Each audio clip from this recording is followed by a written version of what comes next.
My self doctor M.K. Paliwal, assistant professor in chemistry, government girls college Chomu. बच्चों, जैसा मैंने आपको कल पढ़ाया कि हमने हैस के नियम के अनुप्रयोग पढ़े और उसके साथ ही हमने उदासीनीकरण ऊष्मा क्या होती है, हीट ऑफ न्यूट्रलाइजेशन कैसे क्या होती है और उसको किस तरह से ज्ञात करते हैं, उसके बारे में विस्तार से पढ़ा। और आज हम इसके आगे का जो पार्ट है वो पढ़ेंगे, वो है बंध वियोजन ऊर्जा एवं ऊष्मा रसायन आंकड़ों द्वारा उसकी गणना। साथ ही बंध ऊर्जा के उपयोग पढ़ेंगे। इसके साथ ही एक छोटा सा टॉपिक और पढ़ेंगे, स्थिर दाब एवं स्थिर आयतन पर अभिक्रिया ऊष्माएं क्या होती हैं, इसके बारे में हम आज पढ़ेंगे। तो सबसे पहले हम बंध वियोजन ऊर्जा पढ़ते हैं और उसकी गणना किस प्रकार से हम कर सकते हैं उसके बारे में बात करते हैं। तो जैसा नाम से ही पता चल रहा है कि बंध वियोजन ऊर्जा, किसी भी बंध के वियोजन के लिए जो आवश्यक ऊर्जा होती है उसे बंध वियोजन ऊर्जा कहते हैं। किसी विस्तार से अगर हम इसकी बात करें या परिभाषा के रूप में अगर लें तो अपन ये कह सकते हैं, किसी यौगिक के एक मोल के वियोजित अथवा अपघटित होने के लिए आवश्यक औसत ऊर्जा को उस बंध विशेष की बंध ऊर्जा कहा जाता है, अथवा किसी यौगिक के एक मोल को अपने अवयवी परमाणु में वियोजित होने में हुए औसत एंथैल्पी परिवर्तन को उस बंध की एंथैल्पी कहते हैं। इस प्रकार से हम इसको डिफाइन कर सकते हैं। और किसी भी बंध की एंथैल्पी जो होती है वह एक एडिटिव प्रॉपर्टी होती है, यानी कि योगात्मक गुण होती है कि उसको योग करने से वह प्राप्त हो सकती है। तो अपन एक उदाहरण लेते हैं और उदाहरण के साथ अपन समझ सकते हैं, या उदाहरण की सहायता से अपन समझते हैं कि किस प्रकार से हम बंध वियोजन ऊर्जा की गणना करें। उदाहरण के रूप में हमने एक उदाहरण लिया है, ये माना कि हमें CH बंध की एंथैल्पी ज्ञात करनी है। इसके लिए पहले हम CH के लिए मानक CH4 के लिए मानक संवहन ऊष्मा का मान ज्ञात करेंगे और फिर इससे हमें 4 CH बंध बनने की एंथैल्पी को ज्ञात कर लेंगे और उसमें 4 का भाग देने पर हमें 1 CH बंध की एंथैल्पी ज्ञात हो जाएगी। इस प्रकार से अपन ज्ञात कर सकते हैं। अब देखिए, दहन के आंकड़ों के आधार पर ये ज्ञात हुआ है कि CH4 के मानक संवहन की ऊष्मा का मान -74.9 किलो जूल होता है। अतः C सॉलिड प्लस 2H2G से हमारे पास CH4G बनता है, तो उसके लिए हमारे पास डेल्टा H का मान हो जाएगा -74.9 किलो जूल। अब देखिए, इस स्पेक्ट्रोस्कोपिक जो डाटाज हैं उससे हमें ये निम्न परिवर्तनों की एंथैल्पी ज्ञात है। कौन कौन से परिवर्तन जिनके हमें ज्ञात है? कार्बन G से कार्बन सॉलिड बदलने के लिए हमारे पास डेल्टा H की वैल्यू जो है वह समीकरण 2 में बताई हुई है और वह होती है 718.56 किलो जूल या 56 किलो जूल। उसके बाद जो है 2H यानी 2H गैस से हमें H2 गैस जो मिलती है उसे हमारे पास डेल्टा H की वैल्यू जो समीकरण 3 में बताई गई है वो प्राप्त हो जाती है और वो होती है -436.08 किलो जूल। अब देखिए, 4 CH बंध बनने के लिए हमें निम्न समीकरण की आवश्यकता होगी। क्या समीकरण होगा? Carbon G plus 4HG is equal to CH4G, और इसके लिए क्या डेल्टा H होगी इसका अपन कैलकुलेशन करेंगे। इसके लिए क्या करेंगे, हम सबसे पहले जो समीकरण 3 है उसको 2 से गुणा कर देंगे और उसे समीकरण 2 में जोड़ देंगे। देखिए, समीकरण 3 को हम 2 से क्यों गुणा करेंगे? क्योंकि उसमें 2 हाइड्रोजन है और अपने को चाहिए कितने हाइड्रोजन? 4 हाइड्रोजन चाहिए। तो हम उसको पहले 2 से गुणा कर देंगे और अपने को CH4 बनाने की कार्बन की आवश्यकता है, इसलिए हमारे को समीकरण 2 को किसी प्रकार से गुणा करने की आवश्यकता नहीं है। तो देखिए, हमने क्या किया, 4HG इंटू 2H2G बन गया और हमने जो समीकरण 3 है उसका दुगना करके लिख दिया, क्योंकि वहाँ पर -436.08 किलो जूल है तो यहाँ पर हो जाएगा 436 का दुगना 872 और 0.08 का हो जाएगा 0.16 किलो जूल। तो ये डबल वैल्यू आ जाएगी, तो हमारे पास ये समीकरण प्राप्त हो जाएगी। इससे फिर हमारे पास जो समीकरण 2 है वो उसको लिख देंगे, कार्बन G से कार्बन S बनता है और उसके लिए डेल्टा H की वैल्यू -718.56 किलो जूल होगी। अब इन दोनों समीकरणों को जोड़ते हैं तो हमें पास समीकरण 4 प्राप्त हो जाती है। उसमें होगा carbon G plus 4Hg is equal to CS plus 2H2G और डेल्टा H का माइनस वैल्यू हो जाएगी -1590.72 किलो जूल, और ये समीकरण 4 प्राप्त हो जाएगी। इस प्रकार प्राप्त समीकरण 4 में समीकरण 1 जोड़ देंगे तो हमारे को इच्छित समीकरण प्राप्त हो जाएगी। ये जो समीकरण 4 प्राप्त हुई है उसको समीकरण 1 में हम जोड़ दे देते हैं, तो हमारे पास समीकरण जो है इच्छित हमारी जो समीकरण है वो प्राप्त हो जाएगी। देखिए हमने ये ऊपर जो है वो चौथी समीकरण लिख दी और हमने ये जो है वो पहली समीकरण लिख दी। हमारे को रिजल्टेंट समीकरण ये प्राप्त हो गई, वो है CG plus 4HG plus CS plus 2H2G is equal to CS plus 2H2G plus CH4G और इज इक्वल टू वैल्यू जो आ जाएगी delta H is equal to -1665.63 kilo joule आ जाएगी। अब इस समीकरण में देखो CS और CS कट जाएगा, 2H2G और 2H2G कट जाएगा, तो हमारे पास समीकरण बच जाएगी CG plus 4HG is equal to CH4G और हमारे को यही क्या हो जाएगा, 4 जो है CH बंद कैसे बनेंगे उनकी ऊर्जा हमारे को प्राप्त हो जाएगी। अतः क्या कह सकते हैं कि 4 CH बंद बनने में एंथैल्पी परिवर्तन हो जाएगा -1665.63 किलो जूल, और इस प्रकार हम इसमें अगर 4 का भाग दे देंगे तो हमारे को किसी एक बंद के लिए एंथैल्पी परिवर्तन प्राप्त हो जाएगा। अतः CH बंद बनने में एक CH बंद बनने में एंथैल्पी परिवर्तन हो जाएगा -1665.63/4, तो इज इक्वल टू हो जाएगा -416.41 किलो जूल।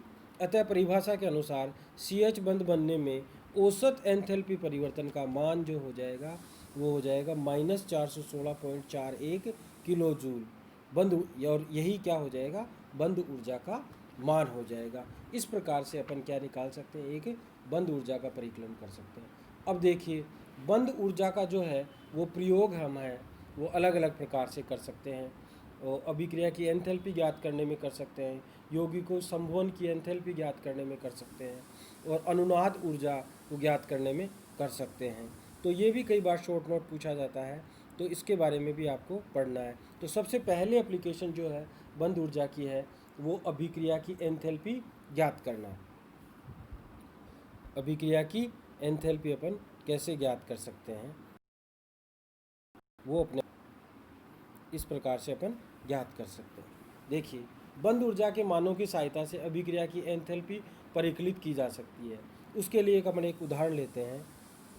उदाहरण माना हमें निम्न अभिक्रिया की एंथैल्पी ज्ञात करनी है। क्या है, एथीन को अगर अपना H2 से अभिक्रिया कराएं तो एथेन प्राप्त होता है। इसमें अपने को क्या डेल्टा H में परिवर्तन होगा वो अपन ज्ञात करते हैं।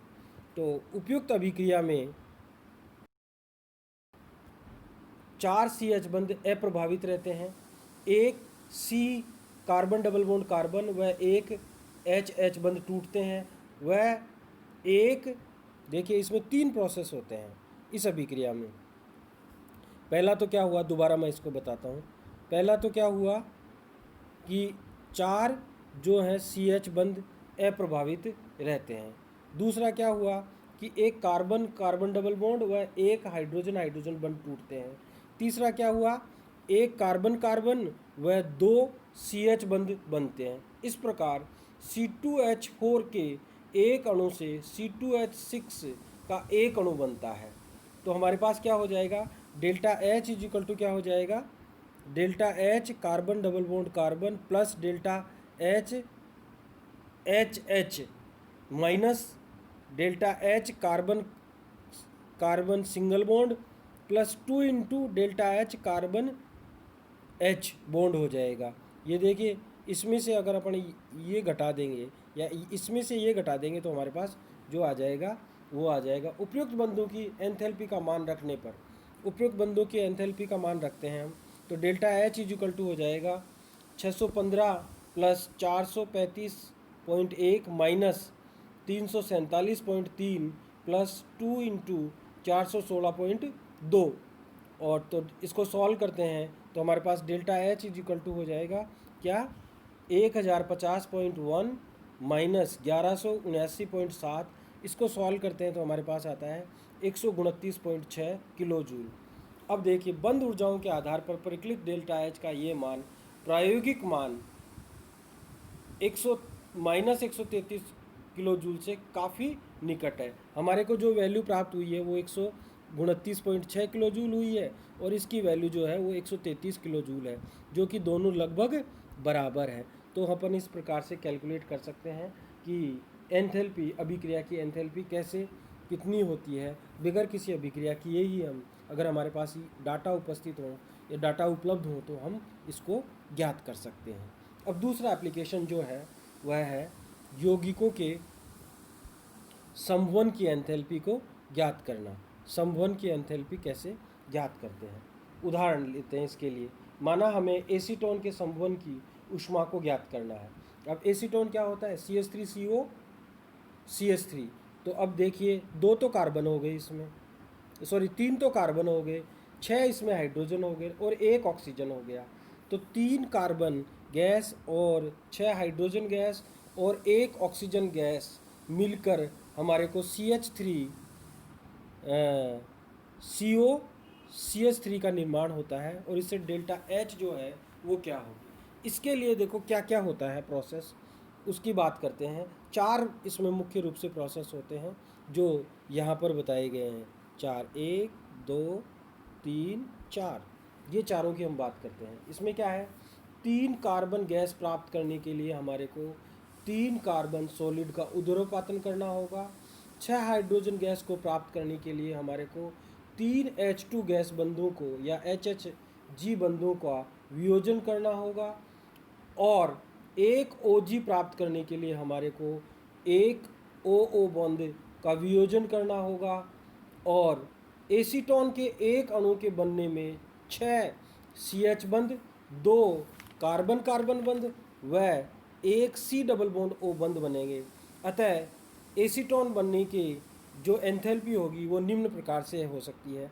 क्या हो जाएगी, delta H F is equal to हो जाएगा 3 into delta H C G plus 3 into delta H H plus half delta H O O और O2 है ये, minus 6 delta H C H plus 2 delta H C C plus delta H C double bond O।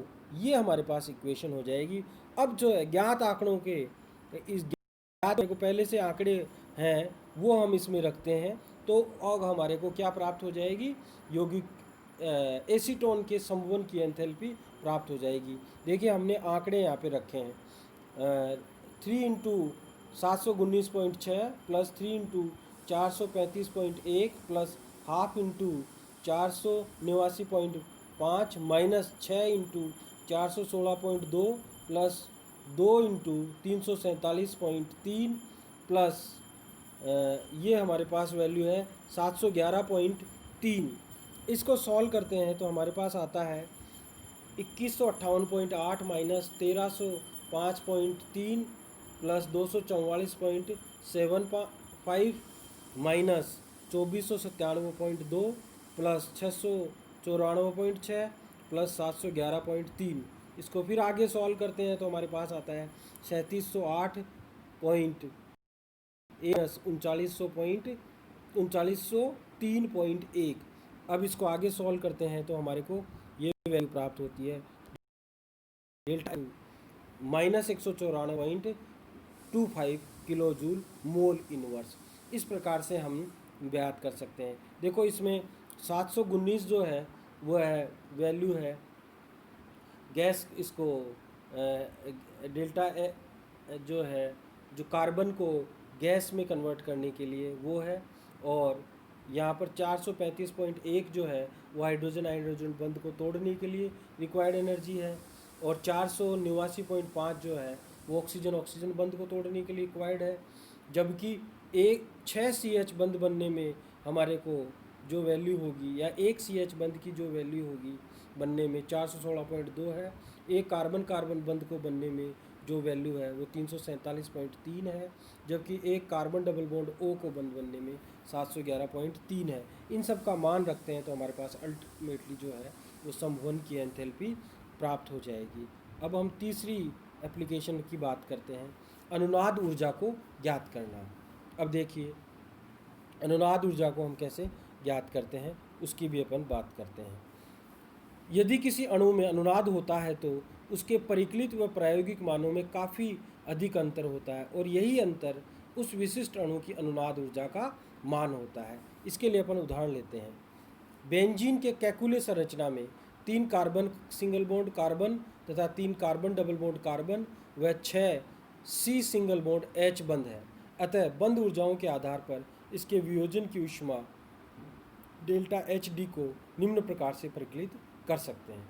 देखिए हमने delta H carbon carbon को 3 से multiply किया, plus delta H carbon double bond carbon को फिर 3 से मल्टीप्लाई किया, और कार्बन हाइड्रोजन का सिंगल बॉन्ड जो है उसके डेल्टा H को 6 से मल्टीप्लाई किया। और इन सब बंधों की कार्बन सिंगल बॉन्ड कार्बन की वैल्यू रखने पर, कार्बन डबल बॉन्ड कार्बन की वैल्यू रखने पर, कार्बन सिंगल बॉन्ड हाइड्रोजन की वैल्यू रखने पर हम वैल्यू रखते हैं, तो जिससे हमारे पास ये वैल्यूज़ हमारे को प्राप्त होती है। 3 into 347.3 plus 3 into 6 15 plus 6 into 4 16 plus 2, तो हमारे पास रिजल्टेंट जो वैल्यू होती है वो होती है 5384.1 किलो जूल मोल इनवर्स।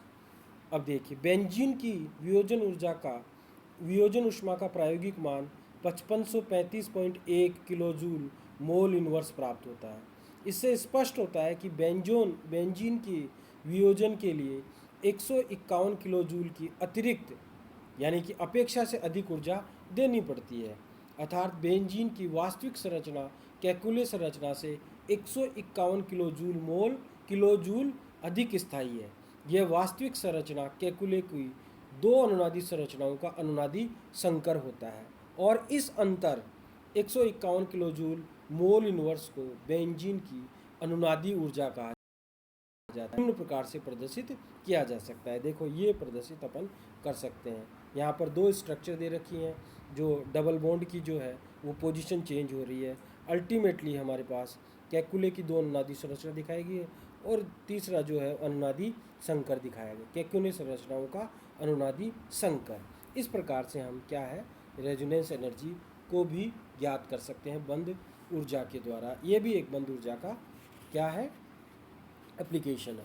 ये भी बहुत बार पूछा जाता है कि बंध ऊर्जा क्या होती है और इसके क्या उपयोग हैं। शॉर्ट नोट लिखे, या ज़्यादातर तो शॉर्ट नोट ही पूछा जाता है, या फिर 2 अगर क्वेश्चन होते हैं तो उसमें से एक को इसको पूछ लिया जाता है, या मतलब एक क्वेश्चन के अगर 2 पार्ट होते हैं तो उसमें एक पार्ट इसको पूछा जा सकता है। अब अपन नेक्स्ट बात करते हैं। ये थियोरेटिकल है और इसको आपको ध्यान रखना है, बस थियोरेटिकल बात है। वो क्या है, स्थिर दाब एवं स्थिर आयतन पर अभिक्रिया ऊष्माएं, heats of reaction at constant pressure and constant volume. तो इस पे अपन बात करते हैं। तो ये थियोरेटिकल बात है, अपने को याद रखनी है। यदि अभिक्रियाएं स्थिर दाब 180 mm पर कराई जाती हैं तो उनके लिए निम्न ऊष्मागतिकीय समीकरण लागू होता है। क्या लागू होता है, delta H P = delta U P plus P delta V। अब देखिए ठोस और द्रव क्रियाकारक उत्पाद होने पर, अगर ठोस या द्रव या तो क्रियाकारक हो या उत्पाद होने पर क्या होता है, डेल्टा V यानी आयतन में परिवर्तन हो 0 हो जाएगा, तो P डेल्टा V क्या हो जाएगा 0। अतः हमारे पास जो समीकरण हो जाएगा वो ये हो जाएगा delta H P = delta U P। अतः ऐसे परिवर्तनों ठोस या द्रवों के लिए स्थिर आयतन पर या स्थिर दाब पर आंतरिक ऊर्जा में परिवर्तन का मान समान होगा, और वही होगा जो एंथैल्पी परिवर्तन का मान है। लेकिन यदि तंत्र का कोई एक भी क्रियाकारक अथवा उत्पाद गैसीय हो तो उसके लिए आंतरिक ऊर्जा में परिवर्तन का मान एंथैल्पी परिवर्तन के मान से भिन्न होगा और उसका मान इस बात पर निर्भर करेगा कि अभिक्रिया स्थिर दाब पर संपन्न करवाई गई है या स्थिर आयतन पर। अब देखिए नेक्स्ट जो बात है, जब अभिक्रिया को स्थिर आयतन पर संपन्न करवाया जाता है तो अभिक्रिया में हुए ऊष्मा परिवर्तन को स्थिर आयतन पर अभिक्रिया की ऊष्मा QV कहते हैं। और जब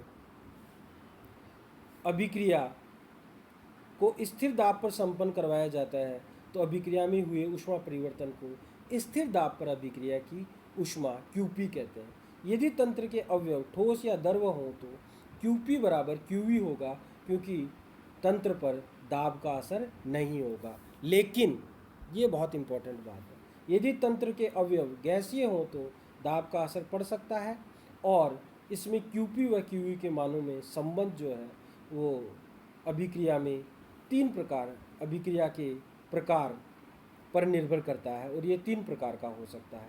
यदि अभिक्रियाएं, अब देखिए 3 केसेस आ गए। पहले केस की बात करते हैं।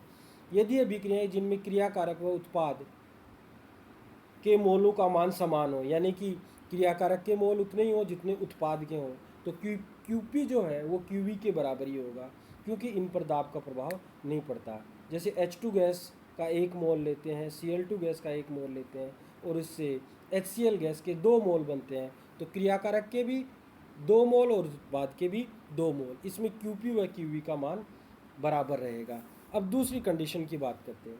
यदि अभिक्रियाएं जिनमें उत्पाद के मोलों की संख्या कम हो रही हो तो QP is less than QV हो जाएगा, क्योंकि इसमें मोलों की संख्या कम हो रही है, अर्थात गैस या आयतन सिकुड़ रहा है। ऐसी स्थिति में यदि दाब को स्थिर रखना है तो गैस के आयतन को संपीड़ित करना पड़ेगा, अर्थात तंत्र पर कार्य करना पड़ेगा, जबकि स्थिर कोई कार्य नहीं करना पड़ेगा। उदाहरण के लिए N2 gas plus 3H2 gas को 2NH3 गैस में बदलते हैं तो 1 मोल N2 का है और 3 मोल H2 के हैं, यानी कि 4 मोल अभिकारक के हो गए और NH3 के 2 मोल यानी कि उत्पाद के 2 मोल हो गए, यानी अभिकारक के 2 मोल ज़्यादा हैं। तो इस स्थिति में जो है वो QP का मान QV से कम होगा, यानी QV ज़्यादा होगा। अब तीसरी परिस्थिति जो है, वे अभिक्रियाएं जिनमें उत्पादों के मोलों की संख्या बढ़ रही हो तो QP is greater than QV। जैसे उदाहरण के लिए 2H2OG से 2H2G प्लस O2G बन रहा है। अब यहाँ पे H2O के 2 मोल हैं, जबकि H2 के 2 मोल और ऑक्सीजन के 1 मोल है। उत्पाद के 3 मोल और अभिकारक के 2 मोल। इसमें क्या होता है, गैस या आयतन फैल रहा है। ऐसी स्थिति में यदि दाब को स्थिर रखना हो तो गैस के आयतन को बढ़ाने के लिए गैस यानी तंत्र को कार्य करना पड़ेगा, जबकि अभिक्रिया स्थिर आयतन पर संपन्न कराने में कोई कार्य नहीं करना पड़ेगा। तो इन स्थिति में क्या हो जाएगा, QP is greater than QV हो जाएगा। अब अपन अगर नेक्स्ट क्लास में स्थिर दाब व स्थिर आयतन पर अभिक्रिया ऊष्मा में संबंध की बात करेंगे और किरचॉफ इक्वेशन या किरचॉफ समीकरण जो है, यानी कि एंथैल्पी की ताप पर निर्भरता के बारे में बात करेंगे। ये लास्ट टॉपिक होगा और ये एक बहुत बड़ा टॉपिक जो है वो कंप्लीट हो जाएगा। Thank you.